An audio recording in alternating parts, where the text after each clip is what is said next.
उत्तर प्रदेश में रहते हैं, यहाँ तो पेपर लीक का रिकॉर्ड है। सिपाही का पेपर लीक, दरोगा का पेपर लीक, लेखपाल का पेपर लीक, 99 पेपर लीक हुई।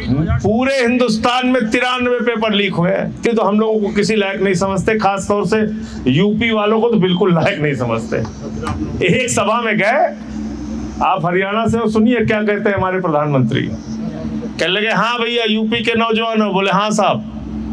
बोले तुम्हारे लिए रोजगार लेके आया हूँ, चुनाव का टाइम था। तो बोले हाँ क्या रोजगार है साहब। कहें गोबर से तुमको रोजगार दूंगा, जिता दो एक बार। 5 साल हो गया गोबर का लाई गई है, ये महंगाई आई हुई नहीं है।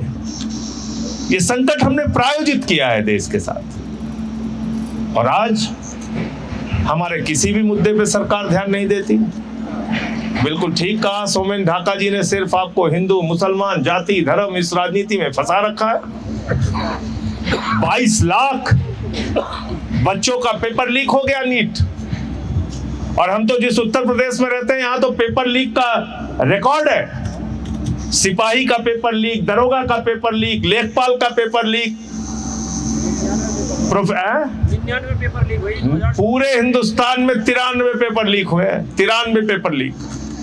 आप बताइए, आप अपने बच्चे को पेट काट के पढ़ाते हैं, महीने का 5,000 10,000 रुपए कोचिंग के लिए देते हैं, उसको रहने का इंतजाम देते हैं, बड़ी मुश्किल से दिन रात वो पढ़ाई करके तैयारी करके परीक्षा देता है, बाद में पेपर लीक हो गया। 4 बच्चों ने आत्महत्या की। बिल्कुल ठीक आपने कहा, 4 बच्चों। एक अंशिका पांडे नाम की बिटिया थी, 4 नंबर से उसका पिछली बार नीट की परीक्षा में रह गया था। इस बार उसने अच्छी परीक्षा दी थी, पेपर लीक हो गया, उसने आत्महत्या कर ली। एक नौजवान लड़का है मिश्रा, वो लखीमपुर खीरी का, उसने आत्महत्या कर ली।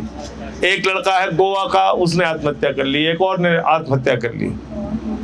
ये सरकार के द्वारा उनकी लापरवाही के कारण हुए पेपर लीक के कारण ये हत्या है सरकार के द्वारा, ये आत्महत्या नहीं है। आप उनके मनस्थिति को समझिए, किस तरीके से लड़के दिन रात मेहनत करते हैं, तैयारी करते हैं। तो उत्तर प्रदेश में तो पेपर लीक पे पेपर लीक हो रहा है, लेकिन इसमें कोई आवाज नहीं उठाता, कोई नहीं बोलता। तो आज मेरा ये मानना है कि अपने मुद्दों पे हमें राजनीति करनी पड़ेगी, और प्रधानमंत्री तो हम लोगों को किसी लायक नहीं समझते, खास तौर से यूपी वालों को तो बिल्कुल लायक नहीं समझते। एक सभा में गए, आप हरियाणा से हो, सुनिए क्या कहते हैं हमारे प्रधानमंत्री। कहने लगे हाँ भैया यूपी के नौजवान हो। बोले हाँ साहब।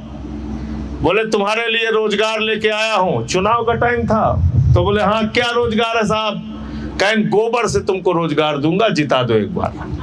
5 साल हो गया गोबर का रोजगार खोज रहे हैं हम लोग। गलत कहा हो बताइए। उसके बाद एक सभा में गए, कहने लगे बताओ भाई, अगर गांव गांव में कब्रिस्तान है तो शमशान होना चाहिए कि नहीं होना चाहिए। पब्लिक कह रही हाँ होना चाहिए।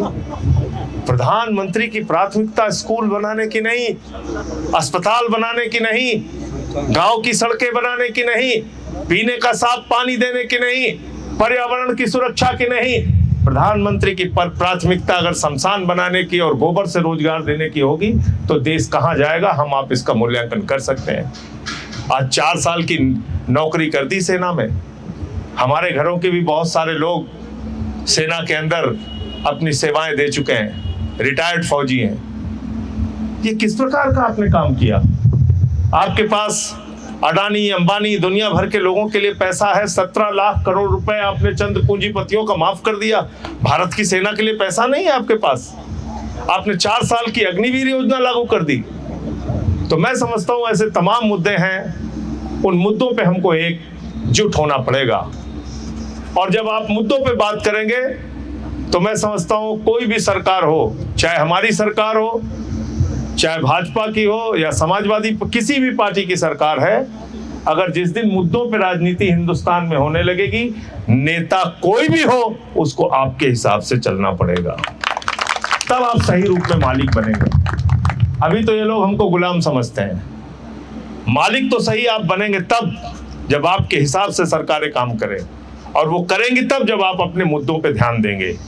1 लाख सरकारी स्कूल हिंदुस्तान में बंद हो गए और अकेले यूपी में 50,000। आप बताइए ये शिक्षा के प्रति हमारी सोच है, हमारी सरकारों की प्राथमिकता है। मिड डे मील में नमक रोटी खाने को मिल रहा है, सरकारी अस्पताल में मोमबत्ती में ऑपरेशन हो रहा है। ये सुविधाएं टैक्स हमसे लेते हो, लाखों करोड़ रुपए क्यों नहीं मिलती हमको? क्योंकि हम इन मुद्दों पे आवाज नहीं उठाते। आज मैं सिर्फ इस यात्रा के माध्यम से आप सबसे एक ही अपील करना चाहता हूं। एक हमारे साथी हैं संतोष यादव जी, इस यात्रा में चल रहे हैं, वो मिर्जापुर से आए हैं। उन्होंने बैनर आगे लिखा हुआ है 22 घंटे पेट को, 2 घंटे देश को। 22 घंटे पेट को और 2 घंटे देश को। तो जो कुछ भी आप किस दल में हैं वो महत्वपूर्ण नहीं है, लेकिन देश के लिए सोचना आप सबकी जिम्मेदारी है। और कोई भी गलत बात बोल रहा है, कह रहा है, तो उस पर सवाल उठाना शुरू कीजिए, तभी लोकतंत्र जीवित रहेगा, तभी सही मायने में संविधान जीवित रहेगा। हमारे साथ इस यात्रा में दीपचंद जी चल रहे हैं, दोनों आंखों की रोशनी नहीं है इनके पास, और इस यात्रा में तपती धूप में चल रहे हैं। इनके एक साथी हैं, उनके सहारे से ये चलते हैं, अमरोहा के रहने वाले हैं। मैंने जब इनको देखा यात्रा में चलते हुए, मैं हैरान हो गया, क्या जज्बा है इनके मन में, समाज के लिए कितनी पीड़ा है। इनकी आंखों की रोशनी भले नहीं है, लेकिन इनका दिल इस देश के दर्द को समझता है। ये हिंदुस्तान है, इस बात को हमें समझना